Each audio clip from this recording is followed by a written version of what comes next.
Chapitre 2e. La loi du bâton et de la dent. La première journée de Buck sur la grève de Daiea fut un véritable cauchemar. Toutes les heures lui apportaient une émotion ou une surprise. Brutalement arraché à sa vie paresseuse et ensoleillée, il se voyait sans transition rejeté du cœur de la civilisation au centre même de la barbarie. Ici, ni paix, ni repos, ni sécurité. Tout était confusion, choc et péril. De là, nécessité absolue d'être toujours en éveil, car les bêtes et les hommes ne reconnaissaient que la loi du bâton et de la dent.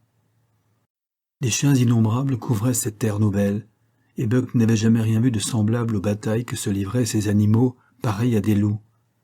Son premier contact avec eux lui resta à jamais dans la mémoire. L'expérience ne lui fut pas personnelle car elle n'aurait pas pu lui profiter. La victime fut Curly. Celle-ci, fidèle à son caractère sociable, était allée faire des avances à un chien sauvage de la taille d'un grand loup, mais moitié moins gros qu'elle. La réponse ne se fit malheureusement pas attendre. Un bond rapide comme l'éclair, un claquement métallique des dents, un autre bond de côté non moins agile, et la face de Curly était ouverte de l'œil à la mâchoire. Le loup combat ainsi, il frappe et fuit, mais l'affaire n'en resta pas là. 30 ou 40 vagabonds accoururent et formèrent autour des combattants un cercle attentif et muet. Buck ne comprenait pas cette intensité de silence et leur façon de se lécher les babines.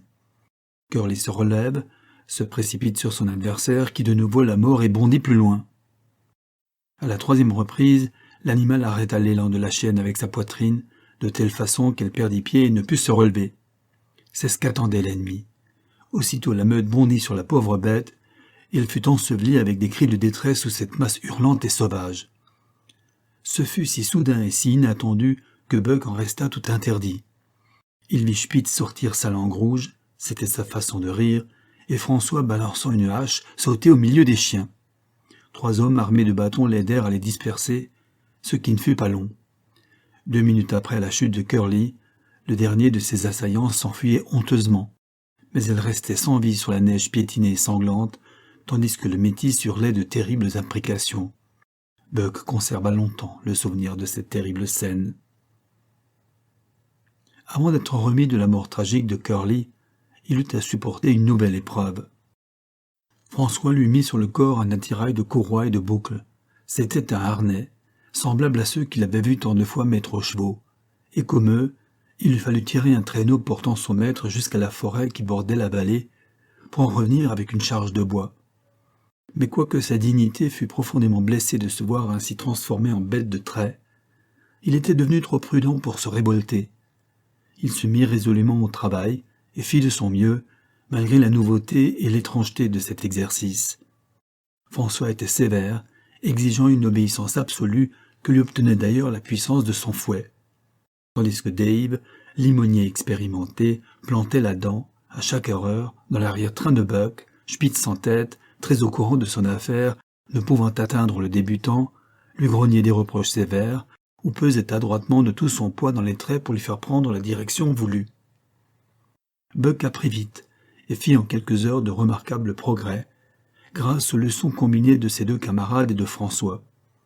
Avant de revenir au camp, il en savait assez pour s'arrêter à haut, repartir à mush, s'écarter du traîneau dans les tournants et l'éviter dans les descentes. « Ce sont 3 très bons chiens, » dit François Perrault. « Ce Buck tire comme le diable. Il a appris en un rien de temps. » Dans l'après-midi, Perrault, qui était pressé de partir avec ses dépêches, ramena 2 nouveaux chiens résistants et vigoureux. Billy et Joey, tous 2 fils de la même mère, différaient l'un de l'autre comme le jour et la nuit. Le seul défaut de Billy était l'excès de mansuétude, tandis que Joey, grincheux, peu sociable, l'œil mauvais et grognant toujours, était tout l'opposé de ce caractère. Buck les reçut en bons camarades, Dave les ignora, et Spitz se mit en devoir de les rousser tour à tour. Billy, pour l'apaiser, remuait la queue, mais ses intentions pacifiques n'eurent aucun succès, et il se mit à gémir en sentant les dents pointues de Spitz labourer ses flancs. Quant à Joey, de quelque façon que Spitz l'attaqua, il le trouva toujours prêt à lui faire face. Les oreilles couchées en arrière, le poil hérissé, la lèvre retroussée et frémissante, la mâchoire prête à mordre, et dans l'œil une lueur diabolique, c'était une véritable incarnation de la peur belliqueuse. Son aspect était si redoutable que Spitz dut renoncer à le corriger, et pour couvrir sa défaite, il se retourna sur le pauvre et inoffensif Billy et le chassa jusqu'aux confins du camp. Le soir venu, Perrault ramena encore un autre chien, un vieux husky, long, maigre, décharné, couvert de glorieuses cicatrices récoltées en main combat, et possesseur d'un œil unique, mais cet œil brillait d'une telle vaillance qu'il inspirait aussitôt le respect. Il s'appelait Solek, ce qui veut dire le malcontent. Semblable à Dave, il ne demandait rien, ne donnait rien, n'attendait rien, et quand il s'avança lentement et délibérément au milieu des autres, Spitz lui-même le laissa tranquille. On put bientôt remarquer qu'il ne tolérait pas qu'on l'approchât du côté de son œil aveugle. Buck eut la malchance de faire cette découverte et de l'expier rudement, car Solek, d'un coup de dent, lui fendit l'épaule sur une longueur de 3 centimètres. Buck évita avec soin à l'avenir de répéter l'offense, et tous deux restèrent bons camarades jusqu'à la fin. Solek semblait, comme Dave, n'avoir d'autre désir que la tranquillité, et pourtant Buck découvrit plus tard que l'un et l'autre nourrissaient au fond du cœur une passion ardente dont il sera parlé plus loin. Cette nuit-là, Buck dut résoudre le grand problème du sommeil. La tente, éclairée par une chandelle, projetait une lueur chaude sur la plaine blanche. Mais quand tout naturellement il y entra, Perrault et François le bombardèrent de jurons et d'ustensiles de cuisine qui le firent s'enfuir, consterné, au froid du dehors. Il soufflait un vent terrible qui le glaçait et rendait la blessure de son épaule particulièrement cuisante. Il se coucha sur la neige et tenta de dormir, mais le froid le contraignit bientôt à se relever. Misérable et désolé, il errait au hasard, cherchant en vain un abri ou un peu de chaleur. De temps à autre, les chiens indigènes tentaient de l'attaquer, mais il grognait en hérissant les poils de son cou, défense qu'il avait vite apprise, et montrait un front si formidable que les maraudeurs se désistaient bientôt et il continuait sa route sans être inquiété. Soudain, Buck eut l'idée de chercher comment ses compagnons de trait se tiraient de cette difficulté. À sa grande surprise, tous avaient disparu. Il parcourut de nouveau tout le camp, puis revint à son point de départ sans parvenir à les trouver. Convaincu qu'il ne pouvait être sous la tente, puisqu'il en avait été chassé lui-même, il en refit le tour, grelottant, la queue tombante et se sentant très malheureux. Tout à coup la neige céda sous ses pattes et il s'enfonça dans un trou au fond duquel remuait quelque chose. Redoutant l'invisible et l'inconnu, il gronda et se hérissa avec un bond en arrière. Un petit gémissement amical lui ayant répondu, il revint poursuivre ses investigations, et en même temps qu'un souffle d'air chaud lui parvenait à la face, il découvrait Billy roulé en boule sous la neige. Celui-ci gémit doucement, se mit sur le dos afin de prouver sa bonne volonté et ses intentions pacifiques, et alla même, pour faire la paix, jusqu'à passer sa langue chaude et mouillée sur le museau de l'intrus. Autre leçon pour Buck, qui choisit immédiatement un emplacement, et après beaucoup d'efforts inutiles, parvint à se creuser un trou.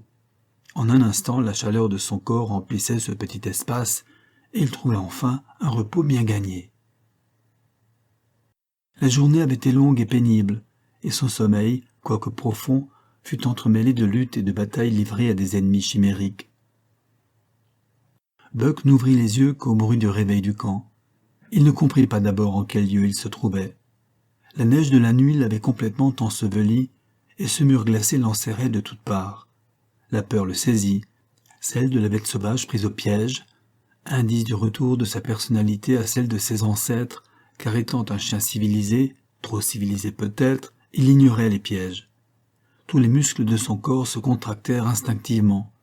Les poils de sa tête et de ses épaules se hérissèrent, et avec un hurlement féroce, Buck apparut au grand jour, au milieu de la neige qui volait de toutes parts.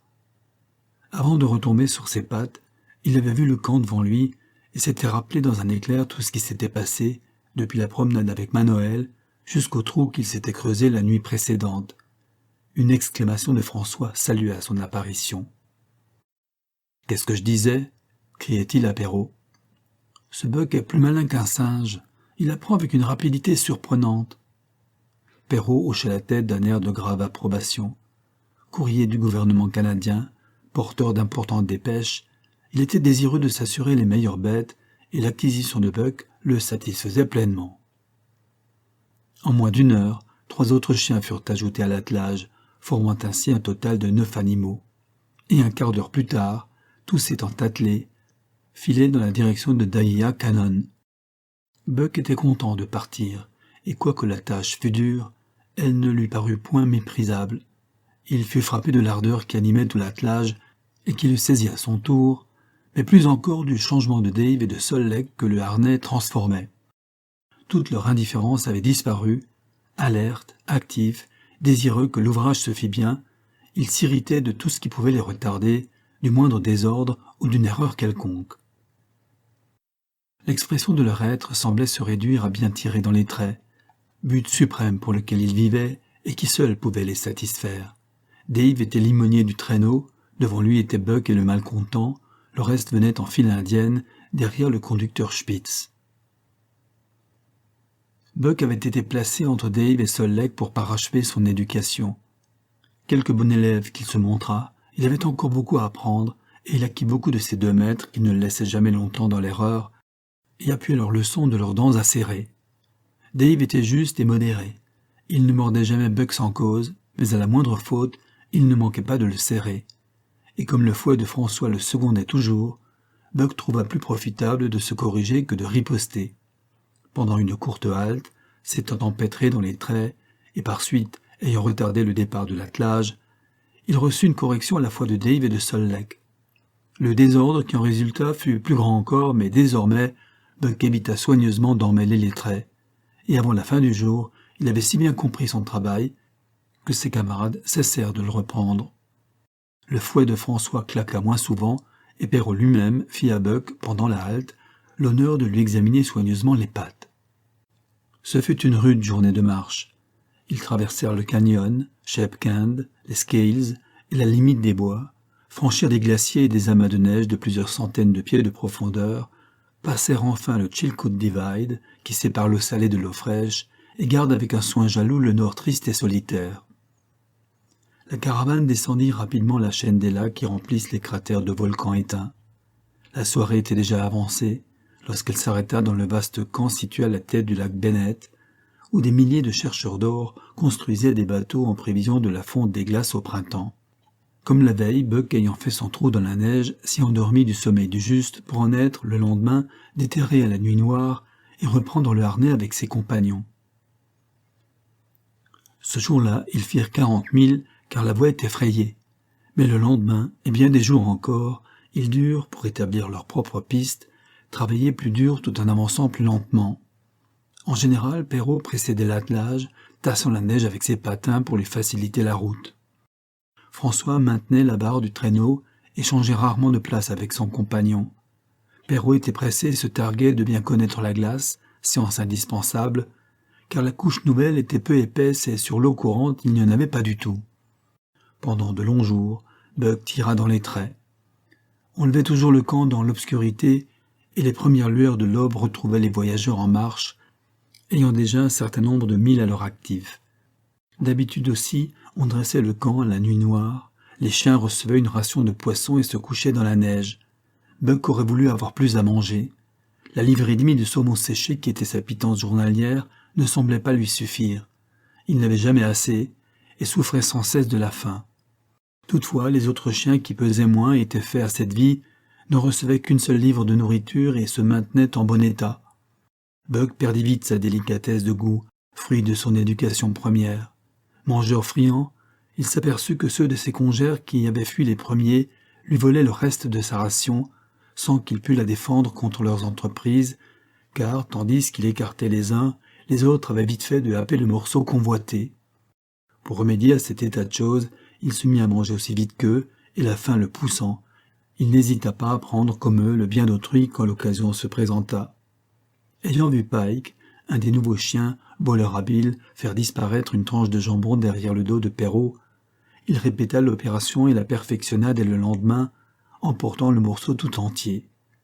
Il s'ensuivit un grand tumulte, mais le coupable échappa aux soupçons, tandis que Dub, maladroit étourdi qui se faisait toujours pincer, fut puni pour la faute que Buck avait commise. L'ensemble de qualités ou de défauts que déploya notre héros en ce premier acte de banditisme semblait démontrer qu'il triompherait de tous les obstacles de sa vie nouvelle. Il marquait la disparition de sa moralité, chose inutile et nuisible dans cette lutte pour l'existence. D'ailleurs Buck ne volait pas par goût, mais seulement par besoin, en secret et adroitement, par crainte du bâton ou de la dent. Son développement physique fut complet et rapide, ses muscles prirent la dureté du fer, il devint insensible à la douleur. Son économie interne et externe se modifia. Il pouvait manger sans inconvénient les choses les plus répugnantes et les plus indigestes. Chez lui, la vue et l'odorat devinrent extrêmement subtils, et l'ouïe acquit une telle finesse que dans son sommeil, il percevait le moindre bruit et savait en reconnaître la nature pacifique ou dangereuse. Il apprit à arracher la glace avec ses dents quand elle s'attachait à ses pattes, et quand il avait soif et qu'une croûte épaisse le séparait de l'eau, il savait se dresser pour la casser en retombant avec ses pattes de devant. Sa faculté maîtresse était de sentir le vent et de le prévoir une nuit à l'avance. Quelle que fût la tranquillité de l'air, le soir, quand il creusait son nid près d'un arbre ou d'un talus, le vent qui survenait ensuite le trouvait chaudement abrité, le dos à la bise. L'expérience ne fut pas son seul maître, car des instincts endormis se réveillèrent en lui, tandis que les générations domestiquées disparaissaient peu à peu. Il apprit sans peine à se battre comme les loups, que ses aïeux oubliés avaient combattu jadis. Dans les nuits froides et calmes, quand, levant le nez vers les étoiles, il hurlait longuement, c'étaient ses ancêtres, aujourd'hui cendres et poussière, qui à travers les siècles hurlaient en sa personne. Siennes étaient devenues les cadences de leur mélopée monotone, ce chant qui signifiait le calme, le froid, l'obscurité. C'est ainsi que la vie isolée de l'individu étant peu de choses en somme, et les modifications de l'espèce laissant intacte la continuité de la race, avec ses traits essentiels, ses racines profondes et ses instincts primordiaux, l'antique chanson surgit soudain en cette âme canine et le passé renaquit en lui. Et cela parce que les hommes avaient découvert dans une région septentrionale certains métals jaunes qu'ils prisent fort, et parce que Manoël, aide jardinier, recevait un salaire qui n'était pas à la hauteur de ses besoins. Dans les dures conditions de sa nouvelle existence, si des instincts anciens et oubliés reparaissaient chez Buck, il croissait en secret, car son astuce nouvelle savait les équilibrer et les restreindre. Trop neuf encore à cette vie si différente de l'ancienne pour s'y trouver à l'aise, il évitait les querelles. Aucune impatience ne trahissait donc la haine mortelle qu'il avait vouée à Spitz, et il se gardait soigneusement de prendre l'offensive avec lui. D'un autre côté, et peut-être par cela même qu'il devinait en Buck un rival dangereux, Spitz ne perdait pas une occasion de lui montrer les dents. Il l'attaquait même sans raison, espérant ainsi faire naître la lutte qui se terminerait par la disparition de l'un d'eux. Presque au début du voyage, entre les deux chiens faillit se produire un conflit mortel que seul vint prévenir une complication inattendue. À la fin d'une journée de marche, le campement avait été établi sur les bords du lac Le Barge. L'obscurité, la neige qui tombait et le vent coupant comme une lame de rasoir avaient forcé les voyageurs à chercher en hâte et à tâtons leur refuge pour la nuit. L'endroit était fort mal choisi. Derrière eux s'élevait un mur de rochers abrupts, et les hommes se virent obligés de faire du feu et d'étendre leurs sacs fourrés sur la surface même du lac. Ils avaient abandonné leur tente à Daïéa pour alléger le pactage. Quelques morceaux de bois de dérive leur fournirent un feu qui fit fondre la glace en s'y enfonçant, et ils durent manger leur soupe dans l'obscurité. Buck avait organisé son lit au pied des rochers. Il y faisait si chaud qu'il eut peine à le quitter quand François vint distribuer le poisson, dégelé au préalable devant le feu. Or, lorsqu'ayant mangé, il revint à son nid, il le trouva occupé. Un grognement l'avertit que l'offenseur était Spitz. Buck avait évité jusqu'ici une querelle avec son ennemi, mais cette fois c'était trop. La bête féroce qui dormait en lui se déchaîna. Il sauta sur Spitz avec une furie qui surprit celui-ci, habitué à considérer Buck comme un chien très timide, dont la suprématie n'était due qu'à sa forte taille et à son gros poids. François fut surpris, lui aussi, en les voyant tous deux bondir du trou, mais il devina le sujet de la dispute. « Ah !» criait-il à Buck, « vas-y mon vieux, flanque une rossée à ce sale voleur !» Spitz était prêt à se battre.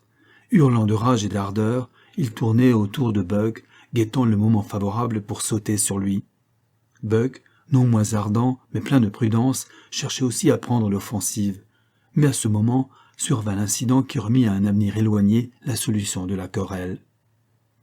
Un juron de Perrault, un coup de massue sur une échine osseuse et un cri de douleur déterminèrent tout à coup une épouvantable cacophonie. Le camp était rempli de chiens indigènes affamés, au nombre d'une 60aine, venu sans doute d'un village indien et attiré par les provisions des voyageurs. Il s'était glissé inaperçu pendant la bataille de Buck et de Spitz, et quand les deux hommes, avec leurs massues, s'élancèrent au milieu des envahisseurs, ceux-ci montrèrent les dents et leur résistèrent. L'odeur des aliments les avait affolés. Perrault, en ayant trouvé un, la tête enfouie dans une caisse de vivres, fit tomber lourdement son gourdin sur les côtes saillantes, et la caisse fut renversée à terre. À l'instant même, sans crainte du bâton, une vingtaine de créatures faméliques se ruaient sur le pain et le jambon, hurlant et criant sous les coups, mais ne s'en disputant pas moins avidement les dernières miettes de nourriture. Pendant ce temps, les chiens d'attelage, étonnés, avaient sauté hors de leur trou, et une lutte terrible s'engageait entre eux et les maraudeurs. De sa vie, Buck n'avait rien vu de pareil à ces squelettes recouverts de cuir, à l'œil étincelant, à la lèvre baveuse. La faim les rendait terribles et indomptables.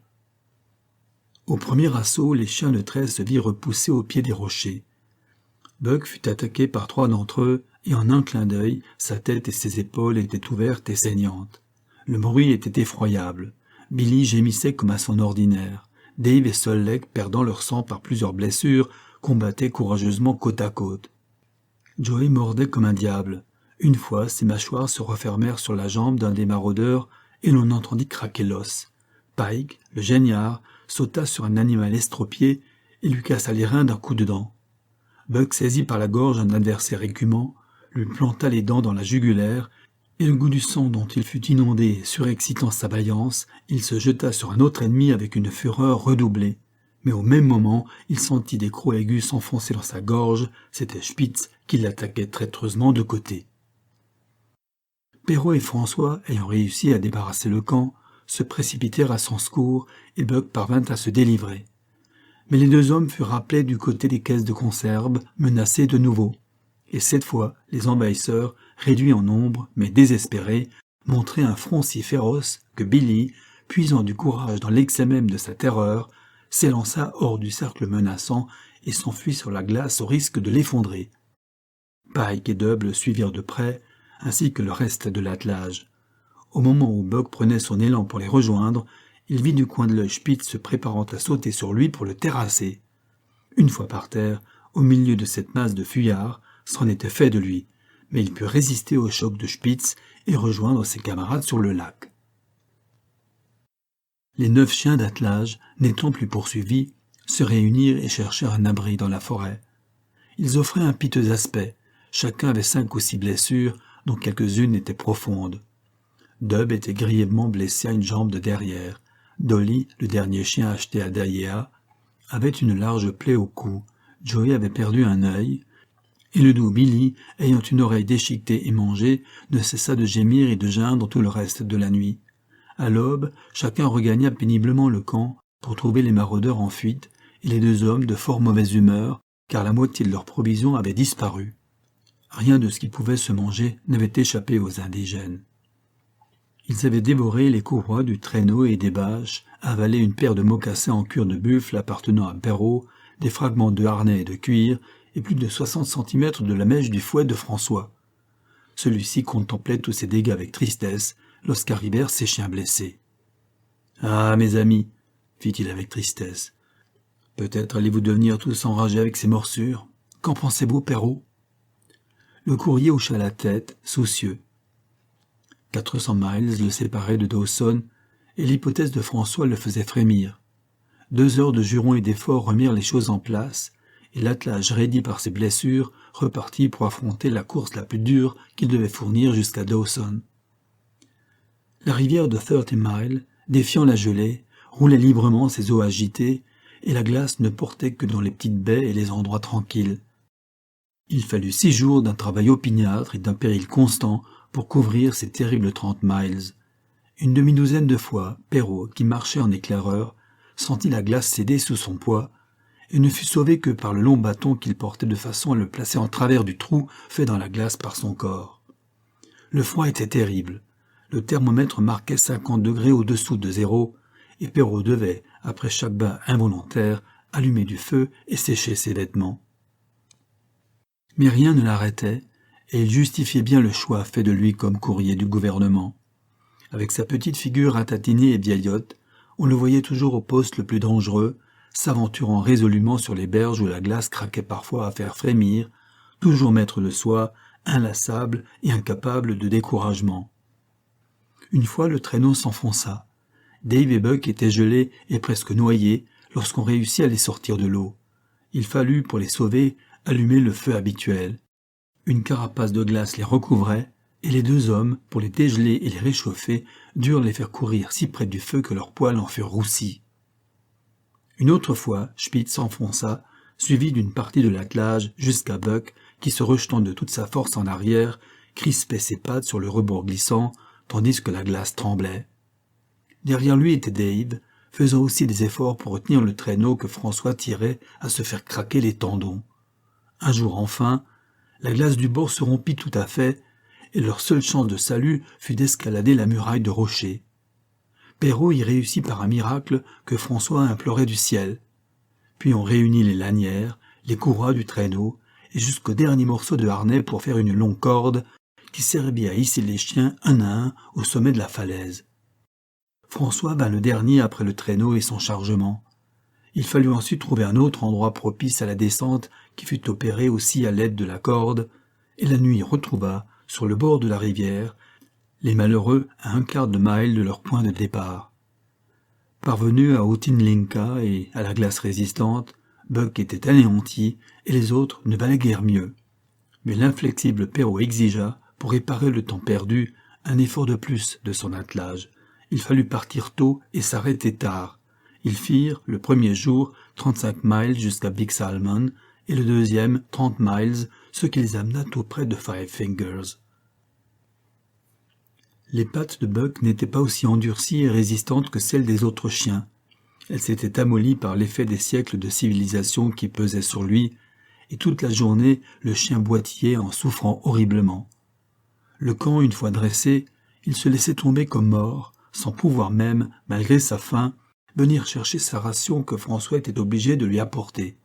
Celui-ci, touché de pitié, avait pris l'habitude de lui frictionner les pattes tous les jours pendant une demi-heure après son souper, et il finit par sacrifier une paire de mocassins pour faire 4 chaussures à l'usage de Buck.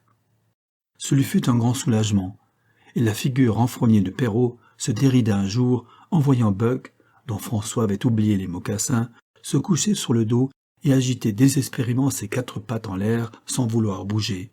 À la longue, elles s'endurcirent à la route et les chaussures usées furent abandonnées. À Pelly, au moment d'atteler, un matin, Dolly, jusque-là très calme, donna tout à coup des signes de rage.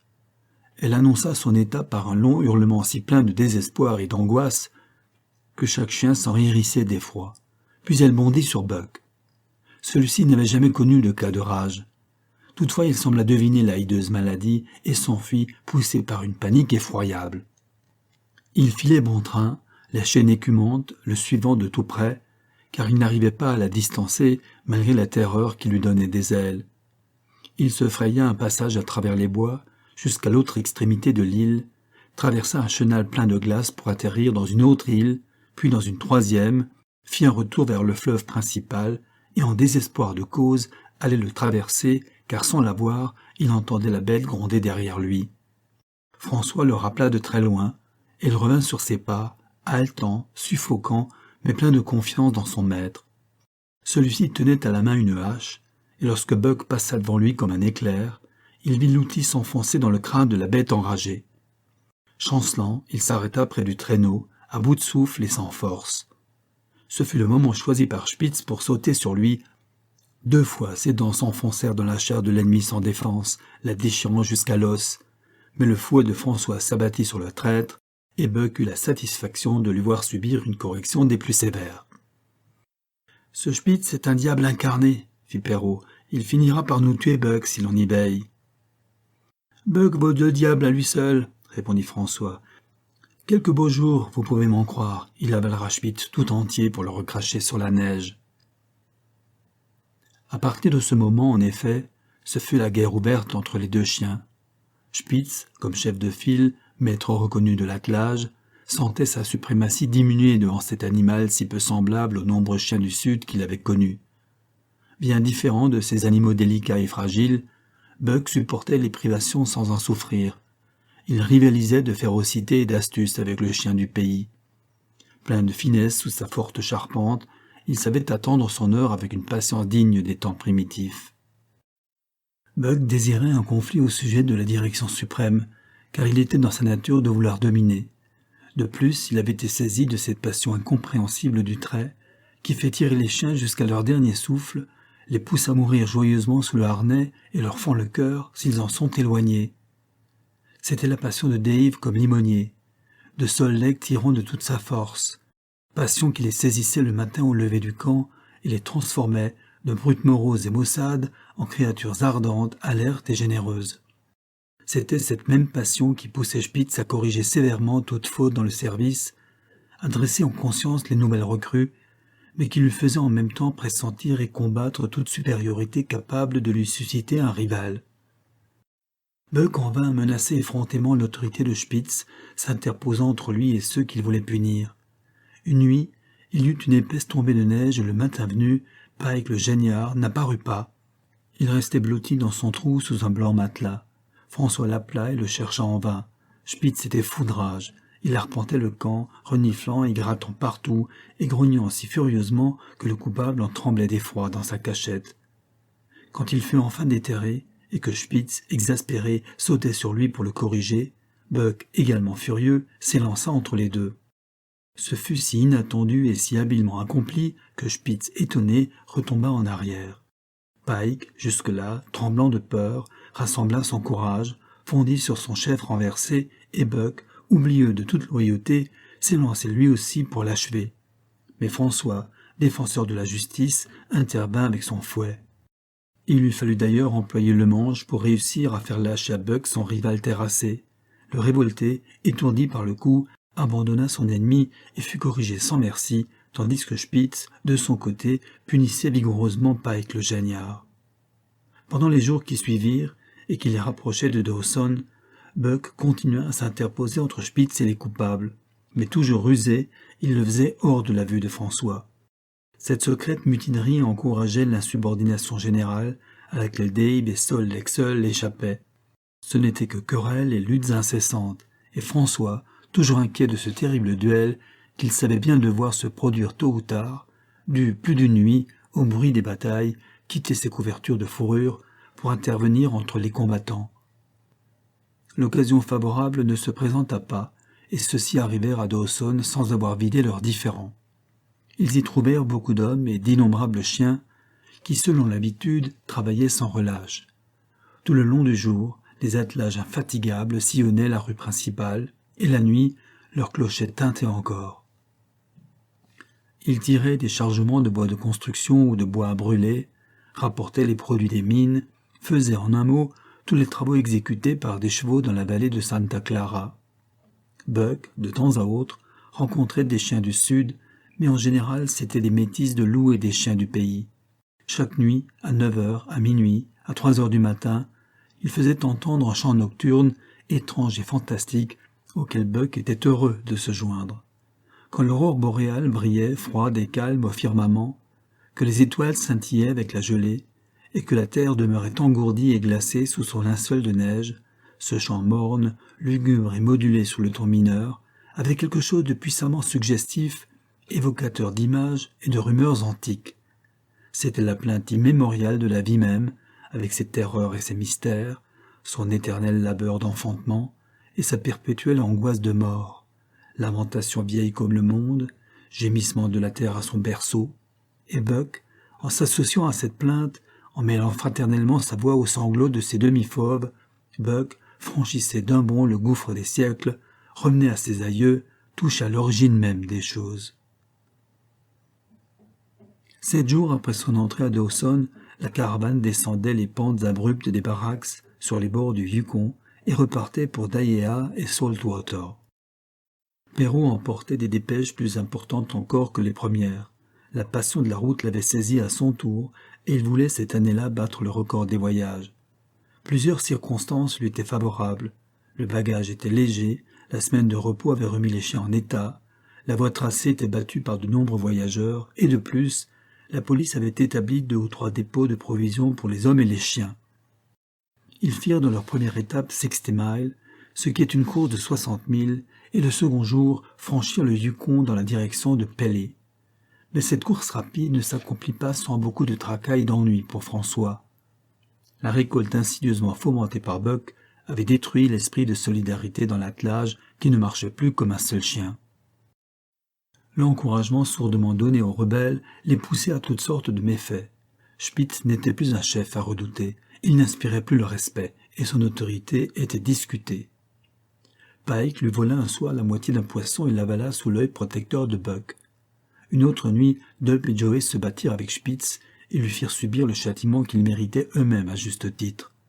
Billy, le pacifique, devenait presque agressif, et Buck lui-même ne montrait pas toute la magnanimité désirable.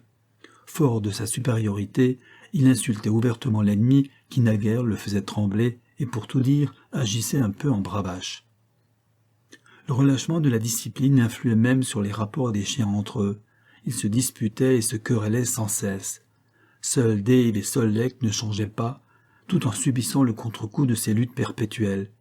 François avait beau jurer comme un diable en sa langue barbare, frapper du pied, s'arracher les cheveux de rage et faire constamment siffler son fouet au milieu de la meute, sitôt qu'il avait le dos tourné, le désordre recommençait. Il appuyait Spitz de son autorité, mais Buck soutenait de ses dents le reste de l'attelage. François devinait qu'il était au fond de tout ce désordre, et Buck se savait soupçonné, mais il était trop habile pour se laisser surprendre. Il travaillait consciencieusement, car le harnais lui était devenu très cher, mais il éprouvait un bonheur plus grand encore à exciter ses camarades et à semer ainsi le désordre dans les rangs. À l'embouchure de la Takena, un soir après souper, Dub fit lever un lapin et le manqua. Aussitôt la meute entière partit en chasse. 100 mètres plus loin, 50 chiens indigènes se joignirent à la bande. Le lapin se dirigea vers la rivière et tourna dans un petit ruisseau dont il remonta rapidement la surface gelée. Il courait léger sur la neige, tandis que les chiens enfonçaient à chaque pas. La forme superbe de Buck se détachait en tête de la bande sous la clarté pâle de la lune, mais toujours devant lui bondissait le lapin, semblable à un spectre hivernal. Ces instincts anciens, qui à des périodes fixes poussent les hommes à se rendre dans les bois et les plaines pour tuer le gibier à l'aide de boulettes de plomb, ces instincts vibraient en Buck, mais combien plus profonds. Poursuivre une bête sauvage, la tuer de ses propres dents, et plonger son museau jusqu'aux yeux dans le sang âcre et chaud, tout cela constituait pour lui une joie intense, quintessence de sa vie même.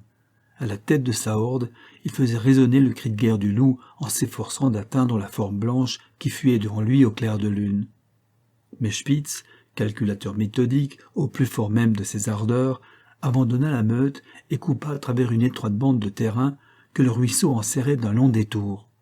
Buck ne s'en aperçut pas, et lorsqu'il parvint à quelques mètres du lapin, il vit surgir une autre forme blanche qui bondissait du haut du talus et venait lui prendre sa proie.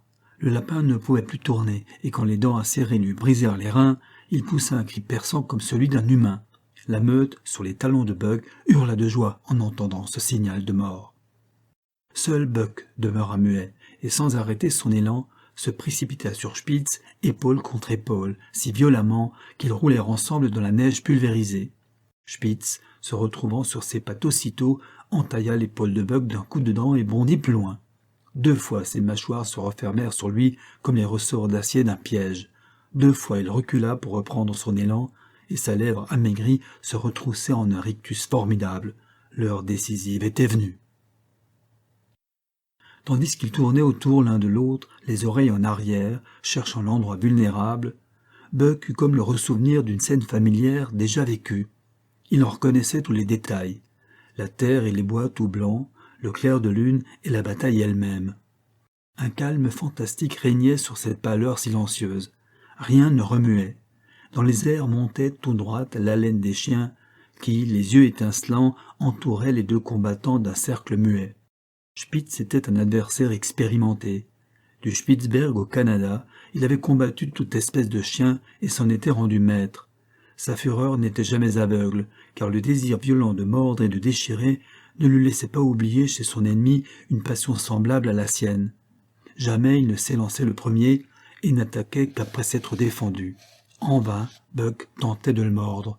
Chaque fois que ses dents cherchaient à s'enfoncer dans le cou du chien blanc, elles rencontraient celles de Spitz.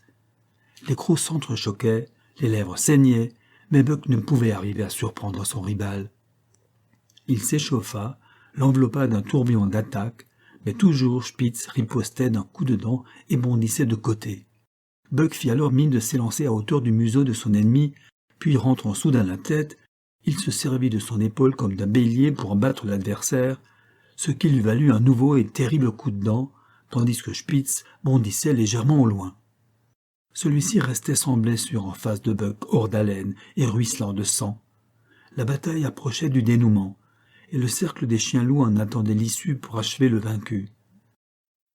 Voyant Buck à bout de souffle, Spitz prit l'offensive, lui livra assaut sur assaut et le fit chanceler sur ses pattes. Il tomba même, et les 60 chiens se dressèrent. Mais, avec la rapidité de l'éclair, il se releva, terrible, et le cercle affamé dut se résigner à attendre. Buck avait de l'imagination, qualité qui peut doubler la force. Tout en combattant, sa tête travaillait. Il s'élança comme pour atteindre son ennemi à l'épaule, et rasant terre au dernier moment, ses dents se refermèrent sur la patte droite de Spitz. On entendit les os craquer. Cependant, malgré sa blessure, le chien blanc réussit à repousser plusieurs assauts de Buck. Celui-ci alors renouvela sa tactique et broya la seconde patte de devant. Réduit à l'impuissance, Spitz s'efforçait de lutter contre sa douleur et de se tenir debout. Il voyait le cercle silencieux, aux yeux étincelants, aux langues pendantes, se refermer lentement sur lui, comme il en avait vu d'autres le faire autour de ses victimes. Aujourd'hui, il se savait perdu irrémissiblement, car Buck serait inexorable. L'assaut final était proche. Le cercle des chiens-loups se resserrait à tel point que leur haleine chaude soufflait sur les flancs des combattants. Buck les voyait derrière Spitz et à ses côtés, les yeux fixés sur lui, prêts à bondir. Il y eut un instant d'arrêt. Chaque animal restait immobile comme une figure de pierre. Seul, Spitz, frissonnant et chancelant, hurlait comme pour éloigner la mort prochaine. Puis Buck fit un bond et sauta de côté, mais dans ce mouvement, il avait avec son épaule renversé l'ennemi. Le cercle rétréci devint un point sombre sur la neige argentée par la lune, et Spitz disparut sous la horde affamée, tandis que Buck, resté debout, contemplait la curée. Bête primitive qui, ayant tué, jouissait de cette mort qu'elle avait donnée.